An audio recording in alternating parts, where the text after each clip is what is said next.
Today, we're going to talk about the number one clue that you found the right person or if you're just settling.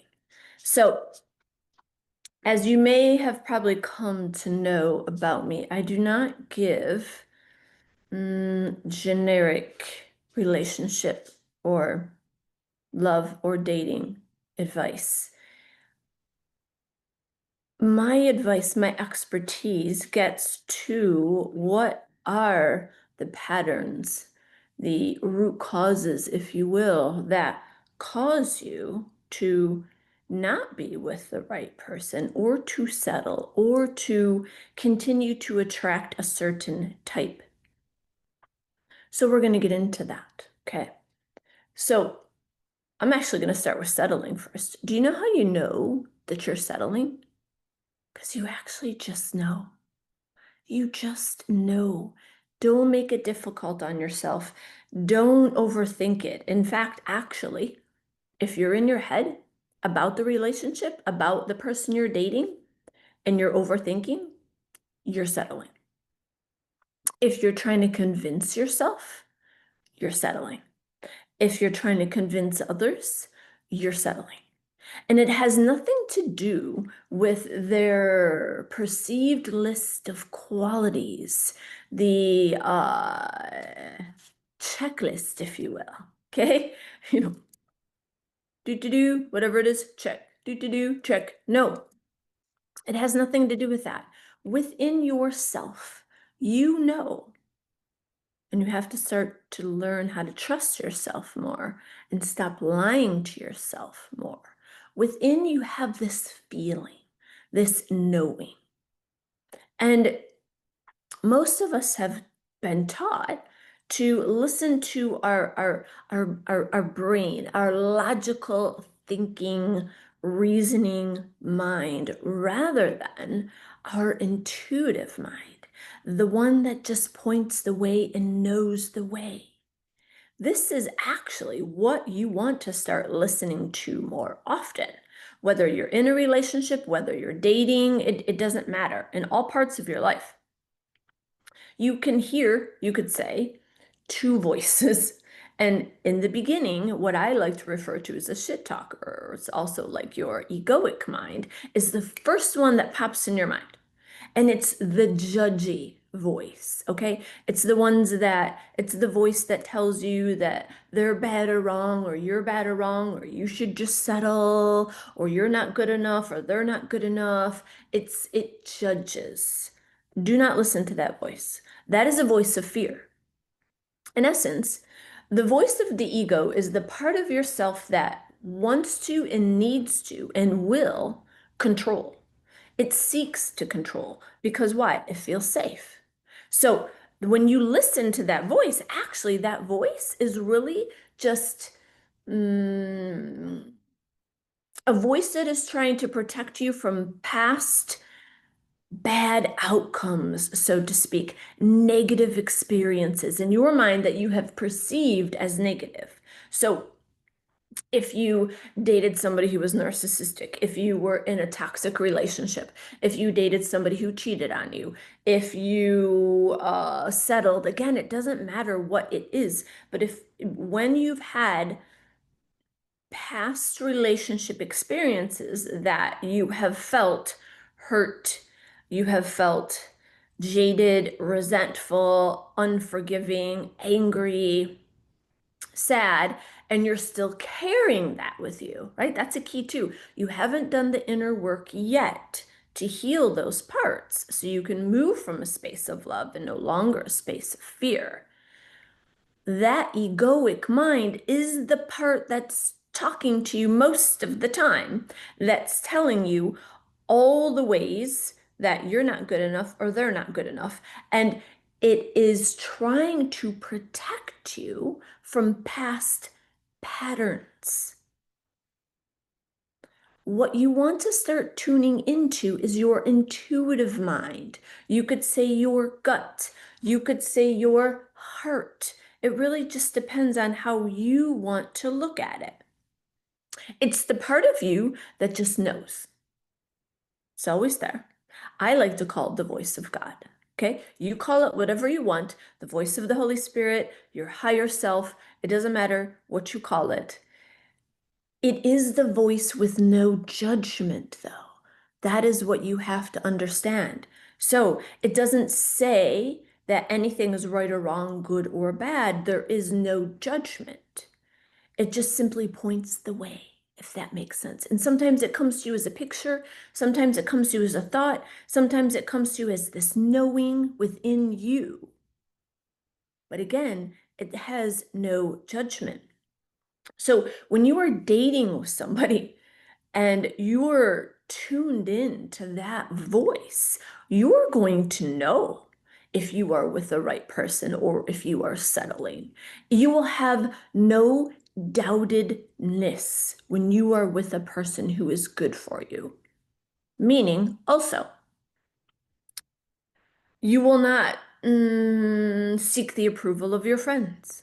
You will not seek the approval of anyone because you're so knowing in your own certainty, and it might not even make sense to your logical mind, but your soul will know, your heart will know. Again, there will be certainty, there will be no doubtedness, there will not be overthinking, there will not be judgment of you or of them, there will not be fear.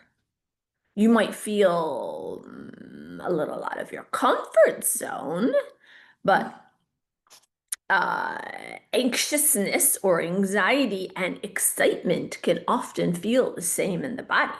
So, how are you framing it, right? For me, when I have felt anxious in the past and when I have felt excited, because I don't feel anxious anymore, it's the same energy in the body. It's more so how we're framing it in our own mind, okay? So, some mistakes that we can make in dating that kind of get us twisted in this way of like, is it the right person or am I just settling? Again, we're in this overthinking, right? And we might even be in, you could say, scarcity mode. Like, oh my God, I'm such and such age and I have to find somebody. I cannot be alone. And so then we date from scarcity, we date from fear, and you will never make good decisions if you do anything from a place of fear. So, what you really want to start to do too is start to examine your own mind. When you're going on these dates, what are you thinking? What are you actually desiring? Are you going there guarded? Oh God, I really hope this person isn't like the last one. Or are you going there open-hearted, open-minded, and in your mind you are thinking, I'm just going to have a good time no matter what. They have two very different energies. Are you going and asking him so many questions it feels like a police interrogation, right? That's not sexy, okay? That's not attractive. Who wants to be on a date like that, okay? That's just no. Just if you're doing that, just stop doing that, okay? The Here's something I want you to understand. Your presence is felt when you walk in that room, when you're meeting that person for the date. Your presence is felt. So you can say all the right things, words can lie. You can gesture and have certain movements and flick the hair and I don't know, whatever you do. Try to look sexy, if you will. But your energy doesn't lie. Your energy is felt, and so is theirs. So if you are going in insecure energy or you are going in energy of, oh my God, I just have to find this person. I am so desperate. It is felt. It is felt. So what you might want to start to do is to get yourself in the right mindset before you even go on the date, okay? Before you even go on the date. And I'm gonna go on like a side note here for a minute. This is something that I tell my clients in the very beginning of us working together that is so critical in dating and finding that person who is perfect for you is if you want to find the one, you want to attract the one, you have to be the one. You have to be, in essence, pretty close to who you're looking for. Now, I'm not being exact on that, okay? Like we're talking about masculine, feminine, feminine, masculine, that energy, but you have to be the one before you can attract the one. So you want to do the inner work to become the one. What do I mean by inner work? What do you mean, Melanie, inner work? If you are in relationships, okay? Let's just pretend you're single right now and you're dating and you're not in a relationship at all. Let's just play out the story for a second, okay? And as you are contemplating swiping on dating apps or meeting somebody at the gym or meeting somebody through friends or through work, it doesn't matter where you are meeting or where you are, yeah, meeting people. If you are carrying around in your thought processes, in your beliefs, in your heart, even past pain, whether it be from your dad, your mom, your ex, a bully, it does your sister, your brother, it doesn't matter. If you are carrying around still past pain of experiences that are over, you will need to, well, you don't actually have to because you're a sovereign being, you can do whatever you want. But if you want to start to find the right one for you, you are going to want to do this. You are going to want to start to examine your inner world. What do I mean by that? And work with somebody who can help you with this, okay? Because I once upon a time DIY'd this or tried to DIY it. It's frustrating, it's costly, and you may as well just go take your head and start banging it against the wall right now, because that's about as far as you're gonna get. When I hired some of the best coaches, some of the master coaches who I resonated with. Okay, it wasn't their credentials. I resonated with who they were. Did they walk the walk? Did they talk the talk? When I worked with them, they helped me the most. And then I could introspect, I could self coach, but I still work with coaches to this day. And anybody who has become a master at their craft in any aspect of life has had mentors, guides, teachers, coaches, matters not what you call them. It's all the same. So think about that, okay? So where was I? Yes, so you want to do whatever is required to meet those parts of yourself. You could call them shadow parts. Carl Jung coined it as shadow parts. The parts of yourself that still feel unlovable. The parts of yourself that feel like you need to settle. The parts of yourself that feel like you're not good enough. You're not deserving enough. You're not lovable enough. You are not fill in the blank enough. You want to work with somebody who can help you heal those parts. Some call that inner child healing. There is an aspect of that. Again, some call it shadow work. It doesn't really matter what you call it. What it really matters is that you find somebody who knows what they're talking about, who's walked that path. And then their life is significantly different. And then they can also walk that path with you side by side. Not that they're better than you, they're not above you, they're not below you. I hope that you don't believe that. And if anybody that you do choose to work with basically has this air of arrogance that they're better than you and you put them on a pedestal or they put themselves on a pedestal, run. They don't actually know the truth of their being or your being, and they're just being guided by their ego. They have not yet come to understand the truth of who all of us are. Children of God, beings of light. Okay? Again, another conversation for another day. So let's get back. So you want to be able to work with somebody who can guide you through that. It's not really something that you can do on your own. It really isn't. It's complicated. It can get messy. Lots of emotions can come up, but it is the most profound thing, the most beautiful thing, the most transformative thing, the best actual investment that you could ever do, because it changes your whole life. You're no longer frustrated when you go on dates. You're no longer annoyed because you keep basically dating the same person in a different body. And what does that mean? It's like the same kind of pattern. They're similar in personality. They're similar in how they treat you. See, the connection is similar. It's again somebody you don't want. It completely transforms your entire life so that dating becomes fun. Dating becomes easy. This is the way it's supposed to be. It's not supposed to feel like a burden. It's not supposed to be annoying. It's not supposed to be this daunting task. It is supposed to be fun.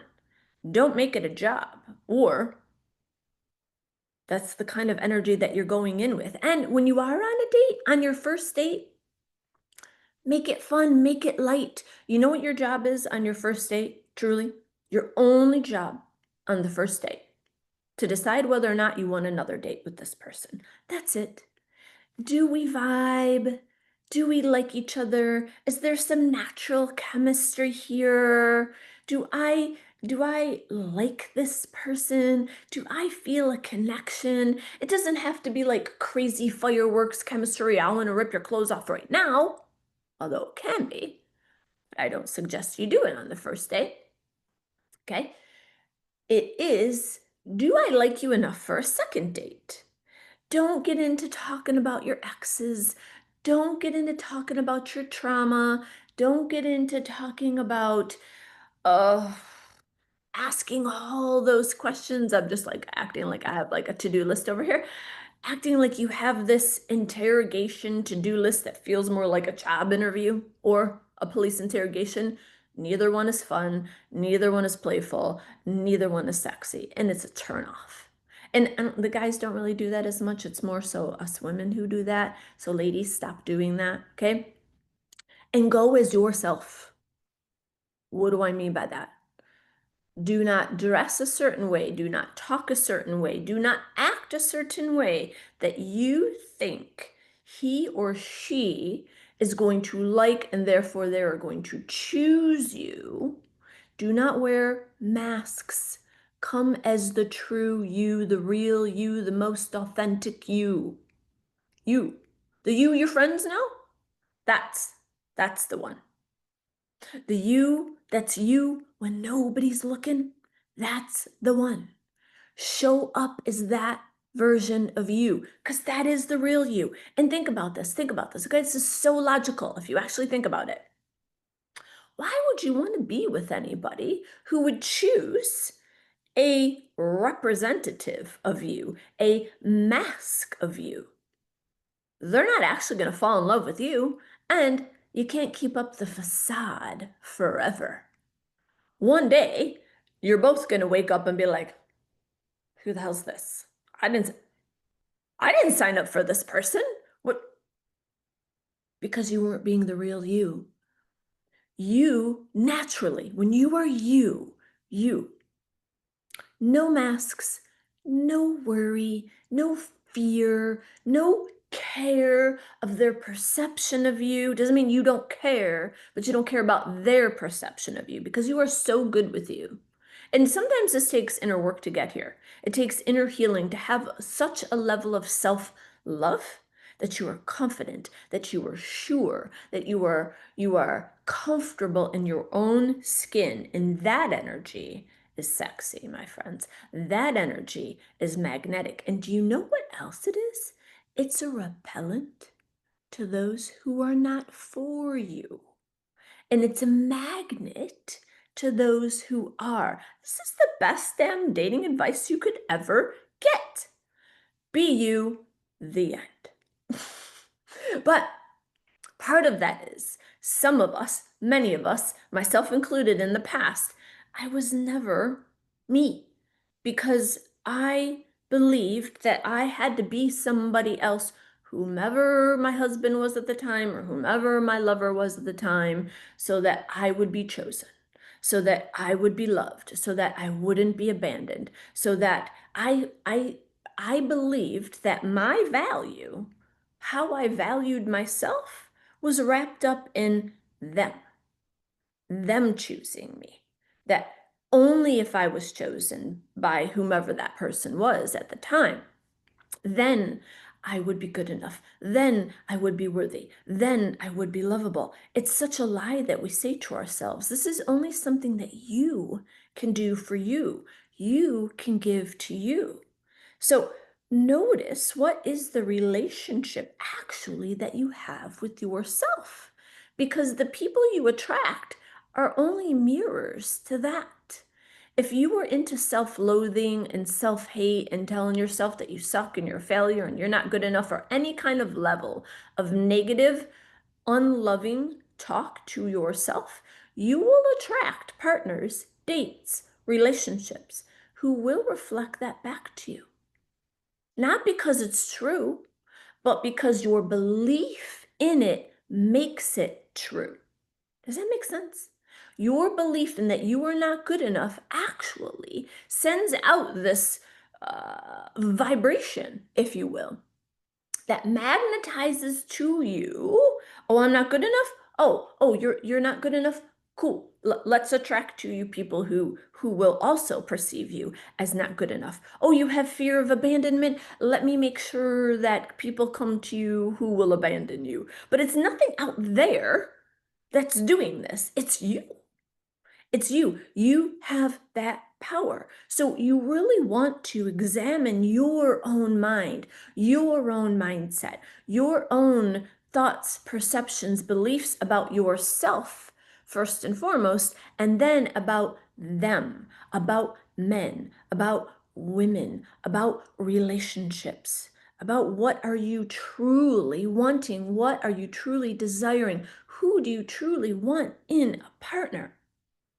And then, if inner work is required, be willing to do whatever it takes, not because you need that person, not because you're not whole without that person, but only because you want that depth, that love, that hot, happy, healthy, deep connection, where you have that person who compliments you with an E, not with an I, where you are, the dance of like the masculine and the feminine, if you will, the yin and the yang, the opposites only in energy, where she has gifts as a woman, he has gifts as a man, and together you have this beautiful sacred sexuality. You have this beautiful, when it gets to that part, you have this beautiful union of two beings who are whole, right? Not to complete each other. You're already complete. You're already good enough. But if you are finding that you are out there in the dating world and you are not attracting the kind of person that you truly want, there is some introspection, there is some inner work that you are going to have to start to do. And the best way to do that, again, is to work with somebody who can help you get there. I, for one, have a few spots available. So you can always reach out to me, but it doesn't have to be me. Know that, okay? Find someone who resonates with you. What does that mean? You like them, you like their energy, and you feel their authenticity, not their sales pitch. And you got to trust yourself in that too, right? That's you tuning in. That's not you choosing anybody, including a date or a coach, from scarcity, from fear. Take the same mindset when you are dating. Choose with your heart, with your gut. Choose with your inner knowing. You always know. You've just doubted yourself in the past. Stop doubting yourself.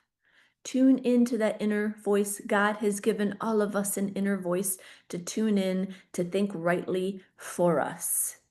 We've just been conditioned over time to listen more so to the logical, critical thinking, reasoning mind rather than the intuitive mind. And the intuitive mind is always right. It's always right. The other mind, you could also call it the egoic mind, is rarely right. And it wants to control outcomes. Remember what I said in the beginning? And that only comes from fear. So I know you want to start to make choices from a space of love. Start tuning into that inner knowing. Get quiet. Spend some time in meditation. Spend some time in nature. Spend some time petting your pets. Spend some time in uh, introspection and in self, yeah, self introspection. Spend some time alone without noise, without distraction, without all the things that we can tell that make us busy or actually keep us busy. The phones, the emails, the games, the TV shows, the going out, the drinking, the hanging out. It's like the busyness, right? Be okay with not being busy, with filling that space with busyness, and also filling the space of like, oh my God, I got to get a partner. Like, what am I going to do? I can't be alone. So I'm just going to date. I'm just going to keep dating. And I know it's not the right one, but you know what? It's better than being alone. No, it's not. It isn't. Start to enjoy your own company. That's when you start to attract better for you. When you genuinely can just be alone and you love yourself and you enjoy yourself and you enjoy your time, that's when you are magnetic to a person who is going to be good for you because you are not out there seeking, searching as if there's something missing from you because there isn't. There never has been. I'm going to end it at that, my friends. And until next time. And let me know if you tried this and drop it in the comments. I love responding to you. It is me who's responding to everybody. It's not a chat and it's not a team member. It is me personally. Okay. I love you guys. Have a beautiful rest of your day and I'll see you in the next video.